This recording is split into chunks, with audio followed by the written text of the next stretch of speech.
Super. Voilà, le retour d'expérience, c'est qu'il faut être patient. Le retour d'expérience, c'est que sur Actimos, le moment extrêmement fort, ça a été en octobre, novembre, décembre 2009. C'est-à-dire que c'est quand vous mettez votre produit en ligne, qu'il n'y a personne, qu'il y a un peu plus de monde, qu'il y a un peu plus de monde, qu'il y a du monde. Et puis, c'est la répartition des chiffres, parce que c'est que ça qui est intéressant. C'est pas de se dire qu'on a monté sa boîte, c'est pas de dire qu'on a innové, qu'on a une bonne idée, qu'on a réussi à mettre le billet électronique sur le téléphone. La question, c'est est-ce qu'il y a des gens qui l'utilisent ? Ce qui est intéressant, c'est quand vous voyez, en fait, dans notre back-office, qu'il y a des gens qui, le jour de leur voyage, ils consultent le téléphone, nous on arrive à le loguer, et puis ensuite, quand ils arrivent à l'aéroport, ils re-regardent. Et puis ensuite, on log encore quand ils passent en fait en embarquement et qu'ils ouvrent l'application et qu'ils montrent leur billet électronique. Et là, vous avez fait un break. Là, vous êtes effectivement dans une situation où vous avez une nouvelle aventure qui vient de s'ouvrir. C'est qu'il y a un certain nombre de personnes qui font 5, 6, 7 consultations du téléphone entre le moment où ils ont réservé, où ils ont renvoyé leur email et la fin de leur voyage. Et là, vous avez créé un usage qui probablement auparavant n'existait pas vraiment. En tout cas de cette manière-là. Et à partir du moment où vous l'avez, que vous avez du volume, que vous avez de plus en plus de monde qui l'utilise et avec à peu près les mêmes comportements, c'est-à-dire que vos ratios se mettent en place, vous pouvez vous dire que vous avez un produit avec un usage. Ça ne veut pas dire que vous avez le business model, mais vous avez un produit avec un usage. Donc après se posent que deux questions. Comment je fais plus de monde ? Et où est effectivement le business ? Dans nos théories, il faut caler le business avant d'aller chercher le volume. Alors le business, nous on est en train de le caler à l'intérieur d'Actimos. Et qu'est-ce qui se passe ? Tout à l'heure, quand il y avait marqué cross-selling, on voit de plus en plus de personnes qui, quand ils ont réservé pour quand ils ont envoyé leur première réservation, par exemple un Paris-Marseille, en train, en avion, et qui rentrent dans 2 jours, ils ont une zone de vide, puisqu'ils ont 24 heures où il n'y a rien qui se passe. Ils n'ont peut-être pas encore réservé leur hôtel, parce qu'ils le font dans 24 heures, dans 48 heures, en fait, pas tout en même temps. Et l'hôtel, et le train, et le resto. Et en fait, dans cette zone vide, nous, on suggère des choses, et qu'est-ce qu'on voit ? Ça clique, et il y a des gens qui réservent, et il y a de l'argent qui circule. Alors vous allez me dire, mais combien vous avez fait de chiffre d'affaires le mois dernier ? Pas beaucoup. Par contre, ce qu'on sait, c'est qu'on a fait beaucoup de transactions par rapport au taux d'usage. Et par contre, ce qu'on sait, c'est que la valeur de chacun de ces clics, elle est très très très élevée. Voilà. Donc il y a encore plein de choses à écrire. C'est que le début d'une histoire. C'est long. C'est long de son origine depuis 98. C'est long depuis 2 ans que le projet a redémarré. C'est long depuis 1 an que le produit il est travaillé. Mais il y a des vraies réponses qui sont données derrière. Et alors ce qui est intéressant dans ce produit, je terminerai là-dessus sur le retour d'expérience directement sur Actimos, c'est que vous avez bien compris que c'est très difficile pour un acteur du voyage directement de prendre possession de ce produit, parce qu'à ce moment-là, c'est un produit qui est en dehors de la chaîne de valeur, qui se cale à un endroit dans la chaîne de valeur où il est quasiment orthogonal avec les autres acteurs.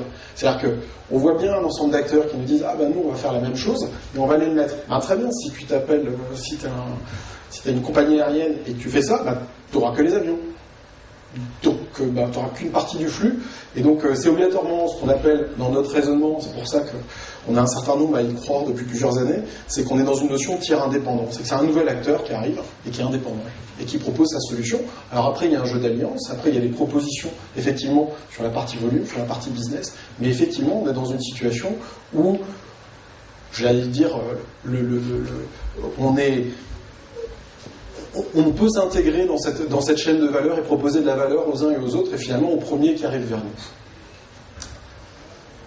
Alors, pour terminer cette présentation, de mon point de vue, pour innover, il faut quoi ? Il faut que des gens différents. C'est évident, j'ai dit tout à l'heure, et je le redis, je pense qu'il faut, c'est la différence qui fait la force, c'est des expériences professionnelles différentes, c'est quand vous prenez des gens du voyage, plus des gens qui ont été en grand compte, plus des gens qui aiment faire du produit, plus des gens qui aiment faire de la technique, au niveau d'une équipe dirigeante, que vous arrivez effectivement à avoir de la richesse. La réponse suivante, c'est qu'il faut bosser. Il n'y a pas d'autre manière. Il n'y a pas de réponse qui sorte comme ça. C'est en se levant tôt et en se couchant tard qu'on y arrive. Et la seule question qui peut se poser, c'est combien de temps on est capable de tenir. L'autre question qui peut se poser, c'est combien de temps est-ce que la société peut effectivement se permettre ça. Je donne une réponse rapide. Nous, on a une théorie, c'est qu'il faut prendre le temps. C'est-à-dire qu'il faut caler son projet. Faut pas que le temps soit une contrainte.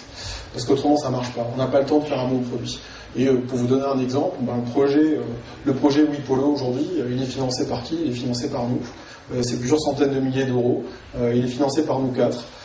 C'est l'argent qu'on a mis de côté, l'argent qu'on a emprunté, mais c'est sur fonds propres parce que c'est le seul moyen de pouvoir avancer à notre rythme sans avoir pression pour l'instant, pour pouvoir trouver le bon produit. Maintenant, on est aussi dans une situation, là, depuis quelques semaines, où l'audience arrive de plus en plus naturellement, où le produit fonctionne bien, où on est sur plus en plus de terminaux, où on a une expérience sur le web, où on a de plus en plus d'appels entrants de gens qui veulent sponsoriser l'application. Et donc oui, effectivement, maintenant, on peut aller vers une autre aventure, vers plus ce qu'on appelle du capital risque. Le dernier point, je le disais tout à l'heure, c'est la légèreté, c'est qu'il faut y aller pour s'amuser. En grande masse, il faut avoir de la méthode. C'est que je pense que tout ce qu'on apprend dans les écoles, qui est faire des analyses de marché, ça marche et il faut le faire. Je pense qu'il faut avoir des documents formatés. Alors ça veut dire quoi? Ça veut dire que ça sert à rien quand on démarre un projet, en plus de devoir formater ces documents et d'apprendre à avoir les bonnes feuilles Excel qui permettent de bien analyser. Et ce qu'on voit dans le projet Actimos, c'est qu'on utilise des formats de documents que nous on a constitués depuis des années en fait avec Laurent, et qu'au fur et à mesure on sait organiser le travail d'analyse d'un marché de la même manière, et que ça évite à chaque fois qu'on analyse un marché d'inventer le document qui permet d'analyser et de faire l'analyse, parce que ça fait trop de choses à faire en même temps. Il ne faut jamais hésiter à aller voir les gens qui connaissent le marché, alors à les faire parler. Il est très important effectivement de travailler sur ce qu'on appelle les facteurs clés de succès, parce que ça permet de rêver, parce que ça permet d'avancer, mais surtout il faut connaître ces facteurs clés d'échec. C'est-à-dire que c'est de savoir, il est où le danger, il est où le vrai danger. Si vous prenez un projet comme Actimos, il est où le danger, il est où l'échec? Il est où? En fait, il y en a assez peu.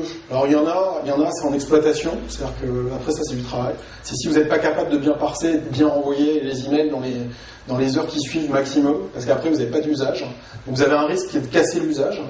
Mais autrement, il n'y en a pas. Au final, j'allais dire, ce type de projet, vous avez fait que travailler.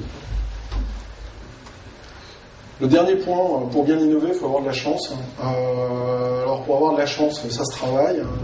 Quelques-uns qui savent très bien théoriser. C'est la capacité à rencontrer des gens avec qui vous avez envie de travailler. C'est la capacité à pouvoir générer des contacts qui sont positifs et qui vont vous permettre d'avancer. C'est la capacité à réfléchir sur là où on doit aller et à ne pas insister quand c'est trop dur. Il faut insister quand c'est trop dur, à un moment, mais il y a des fois où il faut aussi aller récupérer les éléments qui vous permettent de dire qu'il ne faut pas y aller. Et finalement, c'est une capacité à laisser un environnement qui est un environnement, j'allais dire, opportuniste.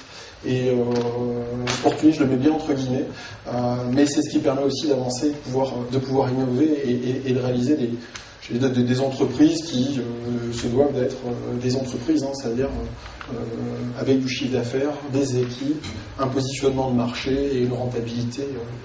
Je vous remercie.